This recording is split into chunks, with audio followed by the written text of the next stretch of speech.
मेरा नाम मूसा है। मेरी उम्र 40 साल है। मेरा ताल्लुक गुजरात से था। अब्बा क्लर्क थे और अम्मी घर का काम करती थी। मेरी 4 बहनें थीं और मैं सबसे छोटा था। सभी बहनों ने अपनी पढ़ाई कुर्बान करके मुझे पढ़ाया लिखाया था। बड़े कॉलेज में दाखिला करवाया था जहां मैं अच्छी तालीम हासिल कर सकता था। मेरा भी शौक था कि मैं अपनी बहनों की शादी अच्छी तरीके से करूंगा, इसलिए मैंने उनकी खातिर पढ़ाई करनी शुरू कर दी। इस दौरान अब्बा का इंतकाल हो गया। अब्बा की मौत ने तो हम सबको हिला कर रख दिया, क्योंकि अब्बा की मौत अचानक हार्ट अटैक से हुई थी और पैसों की कमी की वजह से हम अब्बा का फौरन इलाज न कर सके। मेरी पढ़ाई अभी मुकम्मल नहीं हुई थी, लेकिन घर की सारी जिम्मेदारी मेरे सर पर आ गई। बहनों की शादियां भी मुझे करनी थी। सब रिश्तेदारों का कहना था कि बेटा है, कर लेगा, लेकिन मैं क्या बर्दाश्त कर रहा था कोई नहीं जानता था और ना ही जानना चाहता था। मैंने बहुत कोशिश की कि मुझे अब्बा की जगह पर नौकरी मिल जाए, लेकिन बहुत कोशिश के बावजूद मुझे उस जगह पर नौकरी नहीं मिली। मैंने बहुत जगह पर नौकरी तलाश की, लेकिन किस्मत को और कुछ ही मंजूर था। एक रोज़ मैं नौकरी के लिए गली गली मारा मारा फिर रहा था, जब मुझे शहर के बीचों बीच एक बंगला नजर आया। उसके बाहर लिख रखा था कि यहाँ पर एक बॉडीगार्ड की ज़रूरत है। मेरे दिमाग और आंखों में एक उम्मीद की चमक आ रही थी। मैंने ऊपर वाले का नाम लिया और घर में दाखिल हो गया। मेन गेट पर कीपर से सारी इंफॉर्मेशन ली और आहिस्ता आहिस्ता कदम रखते हुए घर के अंदर दाखिल हो गया, जहाँ पर मुलाजिम काम कर रहे थे। मैं नौकर की मदद से कमरे में आकर बैठ गया। जब थोड़ी देर बाद एक आदमी मेरे कमरे में आया और कहने लगा कि तुम्हें इस काम के लिए एक अच्छी कीमत मिलेगी और 2 टाइम का खाना भी मिलेगा। तुम्हें उनकी बेटी का ख्याल रखना है। मैं नौकरी के लिए राजी हो गया। मुझे मालकिन की तरफ नज़र उठाकर देखने की इजाज़त नहीं थी। मेरा काम था कि जब जब मालकिन घर से बाहर निकलेंगी तभी मुझे उनके साथ जाना था। मुझे वहाँ पर काम करते हुए हफ्ता हो गया था, लेकिन अभी तक मैं मालकिन को नहीं देखा था। एक हफ्ता गुजरने के बाद अचानक घर में एक अजीब सी हलचल हो गई। मैं काफ़ी हैरान हो गया और अपने साथ वाले गार्ड से पूछा कि अचानक से अफरा तफरी क्यों मच गई है। तो वह कहने लगा कि मालिक की बेटी घर से बाहर जाना चाहती है। सब उसके आगे पीछे घूम रहे थे। मुझे लगा कि वह बहुत ही नाजों से पली हुई लगती है। मैं तो उसकी किस्मत पर रश्क करने लगा था। क्या किस्मत पाई थी उसने दुनिया में। ऐसे भी लोग मौजूद थे जो मुंह में सोने का निवाला लेकर पैदा होते हैं। मालिक शहर का सबसे अमीर आदमी था, लेकिन मुझे वह बहुत ही गहरा राज छुपाए हुए लगता था। एक ऐसा राज जो जिसके बारे में किसी को भी नहीं पता था। मैं मालकिन के इंतजार में खड़ा था। मैंने झट से आंखें झुका ली, क्योंकि मालिक की बेटी को देखने की इजाज़त किसी को नहीं थी। मेरे दिमाग पर शैतान हावी हुआ और मैंने सोचा कि एक नज़र मालकिन को ज़रूर देख लूँगा, मगर मेरी हसरत हसरत ही रह गई, क्योंकि मालिक की बेटी मुकम्मल नकाब में थी। मेरी हैरत की इंतहा नहीं रही। जब मालिक की बेटी नकाब में रहती है तो मालिक ने सब पर सख्ती क्यों रखी है। मैं हर वक्त मालिक की बेटी के साथ ही रहता था। मैंने उससे बात करने की कोशिश करी, लेकिन मालिक की बेटी मेरी किसी बात का जवाब नहीं दिया थी। मुझे इस बात ने बहुत ज़्यादा हैरान किया था कि वह मेरी तरफ देखती ही रहती है, लेकिन उसकी आंखों में एक अजीब सा डर रहता है। वह जब जब मेरे पास रहती थी वह ज़्यादा घबराई घबराई सी रहती थी।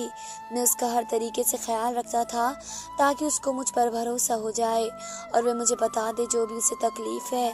मुझे वहाँ पर काम करते हुए 1 महीना होने वाला था, लेकिन मेरे दिल में दिन पर दिन मालिक की बेटी को देखने की ख्वाहिश बढ़ती जा रही थी। मुझे मालिक की बेटी से मोहब्बत हो गई थी, लेकिन मैंने ये बात किसी को नहीं बताई। वह मुझे डरी सहमी हुई अच्छी लगती थी। वह बहुत मासूम थी। मालिक घर पर बहुत ही कम नज़र आते थे। मालिक हफ्ते में 1 ही बार घर पर आते थे। एक रोज़ मालिक घर पर आए हुए थे। मुझे अपने कमरे में बुलाया और मुझे काफ़ी हैरत हुई जब मैं मालिक के कमरे में गया तो वहाँ के माहौल देखकर मेरी आंखें खुली की खुली रह गई, क्योंकि कमरे में हर तरफ अंधेरा था और वहाँ पर किसी के रोने की हल्की हल्की सी आवाज़ भी आ रही थी। जैसे ही मैं मालिक को आवाज़ दी, वे जो रो रहा था वे बिल्कुल खामोश हो गया था। ने जब मालिक को दोबारा आवाज़ दी तो एक लड़की की बेहद खूबसूरत आवाज़ मेरे कानों से टकराई। जब उसने कहा कि मुझे बचा लो, खुदा के लिए मुझे बचा लो। उस लड़की की आवाज़ ने मुझे अपनी तरफ ही खड़ा रहने पर मजबूर कर दिया था। मैं उस लड़की लड़की की आवाज़ सुन रहा था, मुझे यकीन हो गया था कि यह मालिक की बेटी ही है, क्योंकि उस लड़की के अलावा और कोई उसके घर में मौजूद नहीं था। सबकी सब ज़्यादा उम्र की औरत थी।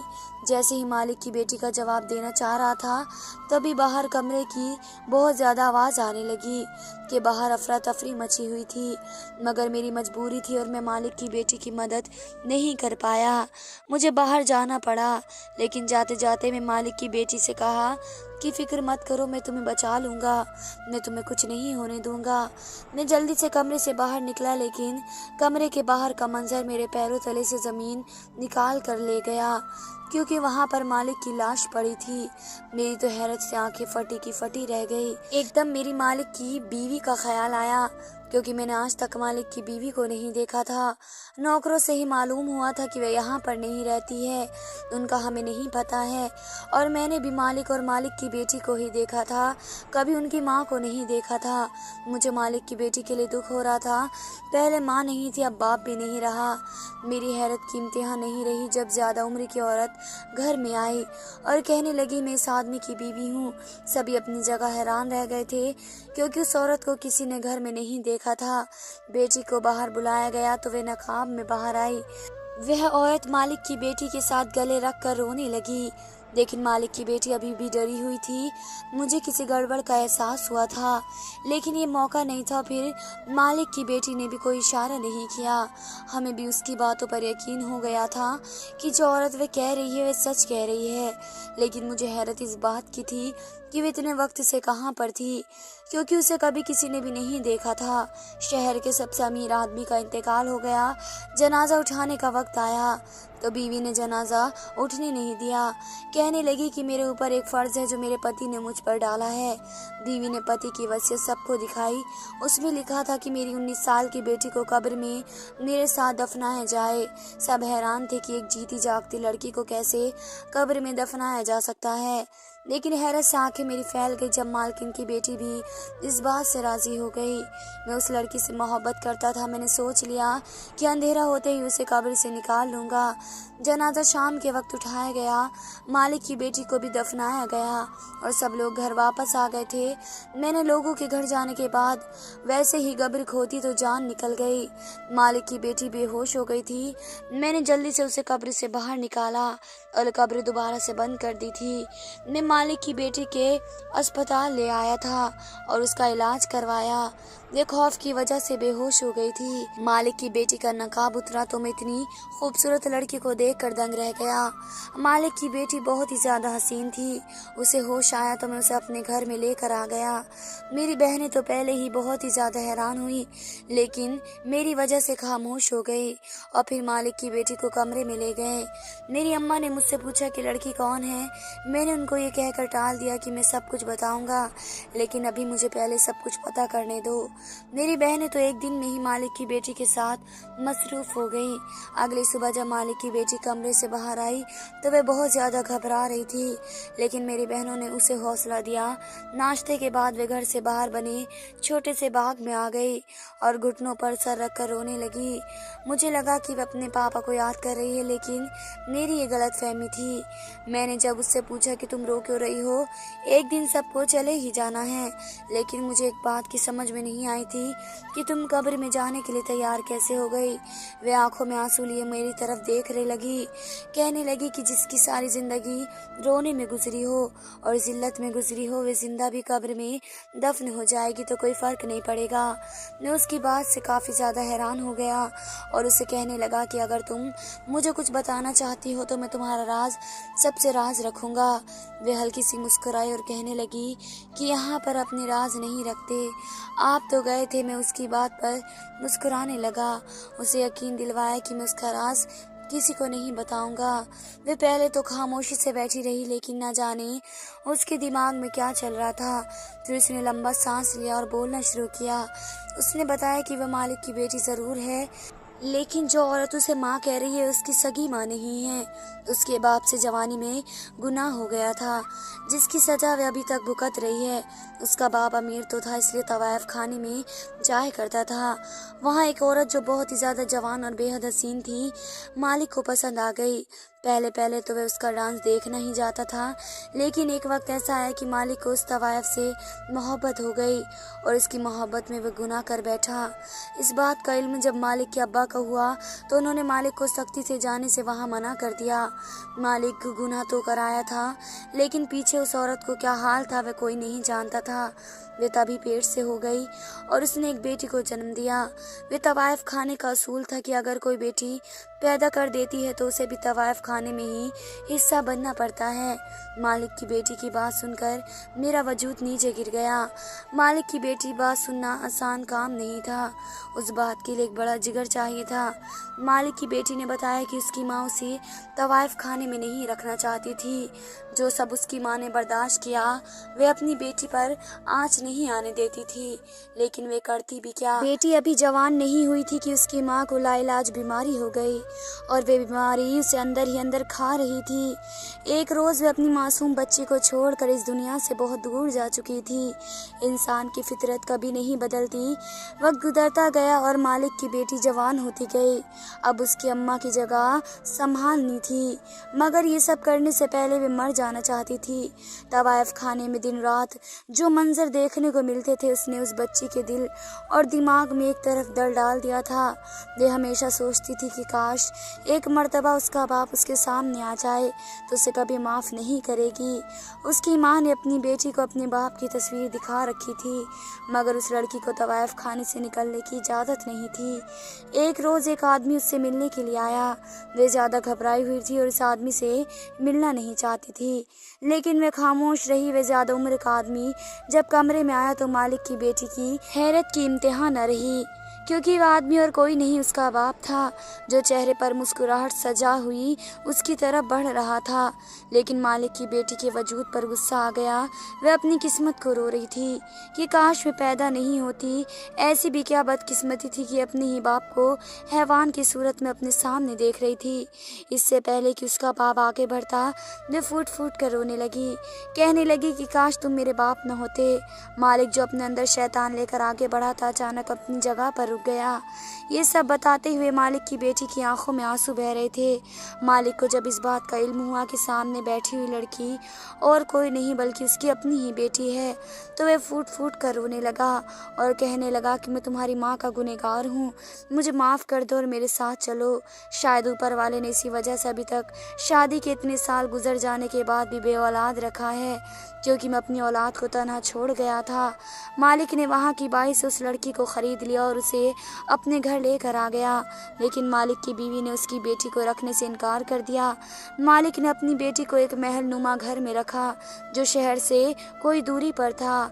मालिक की बेटी अपने पापा के साथ घर तो आ गई, लेकिन वे हर वक्त डरी सहमी सी रहती, क्योंकि उसे दुनिया से और उन लोगों से डर महसूस होता था। उसके अब्बा ने उसे हमेशा अपने साथ रखा, मगर कभी भी उसे वसीयत के बारे में नहीं बताया गया था जो उसके अब्बा की मौत पर उसकी माँ ने दिखाई थी। मैंने खामोशी से मालिक की बेटी की सारी बातें सुनी जो अब हिचकियों के साथ रो रही थी, और उसे हौसला दिया कि अब वे बेफिक्र रहे, अब उसका हर दुख गम मेरा है। वह हैरानी से मेरी तरफ देखने लगी तो मैंने उसे मुस्कुरा कर उसके सर पर हाथ रख दिया और कहा कि मैं तुमसे शादी कर लूँगा। मुझे फ़र्क नहीं पड़ता कि तुम कैसी इस दुनिया में आई हो, मुझे फ़र्क पड़ता है तो बस इस बात से कि तुम एक नेक और शरीफ लड़की हो, और मुझे और घर को ऐसी ही लड़की की ज़रूरत है। लेकिन मुझे उससे पहले असली राज का पता करना था। मुझे ये बात बुरे तरीके से खटक रही थी कि आखिर मालिक की बेटी कब्र में जाने के लिए तैयार क्यों हो गई। अगर इसके पापा ने कभी उसे बात का जिक्र नहीं किया, ना ही कोई वसीयत करी थी, तो फिर उसकी सौतेली माँ ने गलत वसीयत बनाई थी। मैं अब मालिक की बीवी पर नज़र रखने लगा था। मुझे अब वे कुछ ठीक औरत नहीं लगती थी। लेकिन एक रोज़ मालिक की बीवी चेहरा छुपाकर शाम के वक्त घर से निकली और एक अनजान रास्ते पर चलने लगी। मैं भी उसका पीछा कर रहा था, लेकिन मेरे हैरत की इंतहा नहीं रही जब वे खामोशी से कब्रिस्तान में चली गई जहां पर मालिक को दफनाया गया था। वे मालिक की कब्र पर गई और थोड़ी देर के बाद वे कब्रिस्तान से बाहर निकल कर आ गई थी। मैंने हैरानी से उसकी तरफ देखा, लेकिन वे मुझे न देख सकी क्योंकि चारों तरफ बहुत ज़्यादा अंधेरा था। उसने अपनी चादर में कुछ छुपाया आया हुआ था और वे खामोशी से चलती हुई अपने घर पर वापस आ गई। अब तो मुझे शक हो गया था कि यकीनन कुछ न कुछ ऐसा राज ज़रूर है जो अभी तक मेरी आंखों से छुपा हुआ था। कुछ दिन गुजरे तो मैंने अपने एक दोस्त से जो पुलिस में था उसको लेकर मालिक की बीवी के घर चला गया। मालिक की बीवी मुझे और मेरे पुलिस दोस्त को साथ में देखकर डर गई और अपना दरवाज़ा बंद करने ही वाली थी कि उससे पहले मैं अंदर चला गया। पुलिस ने उसके सर पर बंदूक रख दी और कहने लगी कि तुम कौन हो और मालिक की क्या लगती हो। ये औरत पहले तो डर की वजह से हम दोनों को देखती रही, लेकिन उसके बाद उसने एकदम से जैसे हार मान ली और फूट फूट कर रोने लगी और कहने लगी कि मैं उसकी बीवी हूँ, वो मुझे पसंद नहीं करता था, लेकिन हमारी ज़बरदस्ती शादी कर दी गई थी। मेरी शादी इसलिए करी गई थी क्योंकि मेरा पति बहुत ही अमीर था। वे शहर का सबसे अमीर आदमी था और मैं इतनी अमीर नहीं थी। मुझ में पैसों का लालच पैदा हो गया था। मैंने इस रिश्ते के लिए हाँ कर दी थी, लेकिन जब हमारी शादी हुई तो शादी का साल भर भी ठीक से नहीं गुजरा, लेकिन उसके बाद मेरा पति मुझे नज़रअंदाज करने लगा। हमारे यहाँ पर शादी के इतने साल गुजर जाने के बाद भी औलाद न हुई। मेरा पति मेरी तरफ देखता ही नहीं था। एक रोज़ भी एक बच्ची को अपने साथ लेकर आ गया जिसकी उम्र लगभग 15 साल थी। वे उस बच्ची को अपनी बेटी कह रहा था। मुझे उस बात में समझ में नहीं आई तो मैंने उससे पूछ लिया कि आपकी बेटी कैसे हो गई, तो उसने बताया कि उसने अपनी जवानी में गुनाह कर लिया था, लेकिन अब ये बच्ची हमारे साथ रहेगी। मुझे वैसे तो बच्चों से बहुत ज़्यादा मोहब्बत थी, लेकिन वे बच्ची भी बहुत प्यारी थी। लेकिन मेरी अम्मी ने मुझे समझाया कि अगर वे बच्ची इस घर में आ गई तो इस दौलत और जायदाद की वह भी हिस्सेदार हो जाएगी और तुम्हारे हाथ कुछ नहीं लगेगा। इसलिए मैंने अपने पति को मना कर दिया कि वे बच्ची मेरे साथ नहीं रहेगी, उसको यहाँ से लेकर जाएं, वहाँ पर छोड़ कर आ जाओ। लेकिन मेरे पति ने उसे वापस छोड़ने के बजाय अलग उसे घर में रख दिया। वह घर किसी महल से कम नहीं था और उसे घर के बारे में भी कुछ नहीं जानती थी। मेरा पति पूरा हफ्ता तो मेरे साथ रहता, लेकिन छुट्टी के रोज़ वे घर से गायब रहता। मुझे उस पर शक होने लगा तो मैंने उस पर नज़र रखनी शुरू कर दी और तब मुझे इल्म हुआ कि पति ने अपनी उस बेटी को अलग महल में रखा हुआ है। मुझे उस वक्त बच्ची से नफरत होने लगी थी क्योंकि मेरे दिमाग में पैसों का लालच भरा हुआ था। वक्त गुजरता गया और एक रोज़ मैं अपने पति को मरवा दिया। जिस रोज़ मेरे पति का इंतकाल हो गया उससे पहले एक रोज़ वो नशे में धुत था और उसने मुझे सारी हकीकत बता दी थी और वह अपनी तमाम जायदाद अपनी बेटी के नाम कर चुका है। मुझे ये सुनकर बहुत ज़्यादा धक्का लगा कि अब मेरे पास कुछ नहीं बचा है और ये बात मुझे बहुत ज़्यादा अजीब सी लगी थी। जब पति ने बताया कि वे सारी जायदाद तब तक तुम्हारे पास नहीं आ सकती जब तक मेरी बेटी भी इस दुनिया से ना चली जाए, तभी मैंने सोच लिया कि मैं उसकी बेटी को भी मरवा दूंगी। लेकिन उसकी बेटी के साथ हर वक्त एक गार्ड रहता। मैं अपने पति की बेटी को मरवा तो न सकी, लेकिन अपने पति को मरवा दिया और उसके नाम एक झूठी वसीयत रख दी कि वह अपनी बेटी को भी अपने साथ लेकर दफन होना चाहता है। उसकी बेटी तो पहले से ही दुनिया के दुख और गम से मर चुकी थी। मैंने कहा कि तुम अभी वसीयत के मुताबिक दफन हो जाओ तो ठीक रहेगा, लेकिन जैसे ही तुम्हें वे लोग दफना कर चले गए मैं तुम्हें बाहर निकाल लूँगी। लेकिन मेरा ऐसा कोई भी इरादा नहीं था। मैं पैसे की वजह से इतनी अंधी हो गई थी कि मुझ में तो इंसानियत ही ख़त्म हो गई थी। जब मेरे पति और मेरी बेटी को दफना कर घर पर आए तो मैं भी घर पर रहने लगी थी।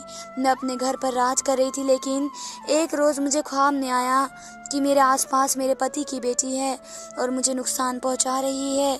मैं एकदम घबरा गई और उसी रात कब्रिस्तान गई और वहां से एक आदमी से कहकर कब्र खुदवाई, लेकिन वहां पर एक आदमी ही था, उसके साथ कोई लड़की मौजूद नहीं थी। मैं एकदम से घबरा गई और जल्दी से घर वापस आ गई। मेरे हाथ पैर पूरी तरीके से काँप रहे थे, इसलिए मैंने उनको चादर के नीचे छुपा लिया। मैं इतना तो जान गई थी कि मेरे पति की बेटी कब्र में मौजूद नहीं है और उसे किसी ने निकाल लिया है, लेकिन इस सब के पीछे कौन हो सकता था ये मैं नहीं जानती थी। मगर मैं फिर भी अपने पति की जायदाद पर राज कर रही थी। मेरे मालिक की बीवी की तमाम बातों को सुना और हैरत में रह गया कि औरत का ये रूप देखकर। मैंने मर्दों का तो सुना था कि मर्द एक सख्त जान का मालिक होता है, 100 दुख लेकर भी नहीं डरता।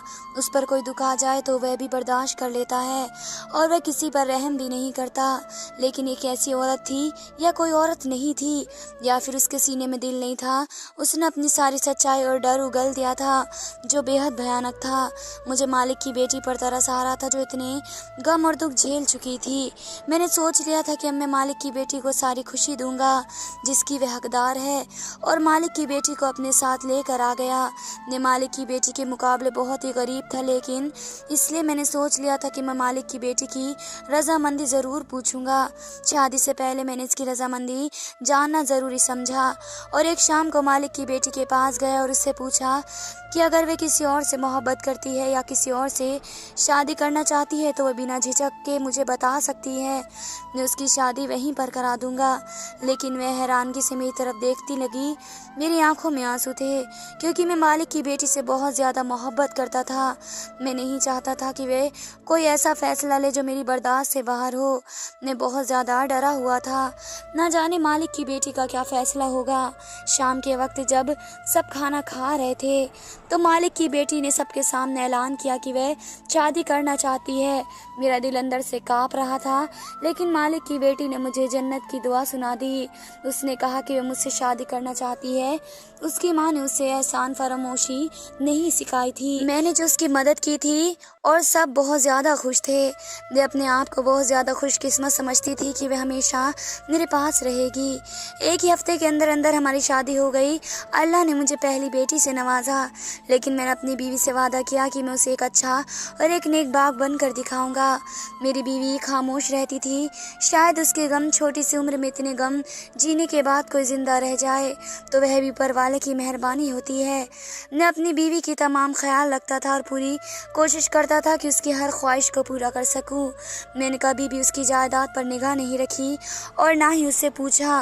वह हमेशा कहती थी कि जो मेरा है वह सब आपका है, और अब मैं और मेरी बीवी बहुत अच्छे से ज़िंदगी गुजार रहे हैं।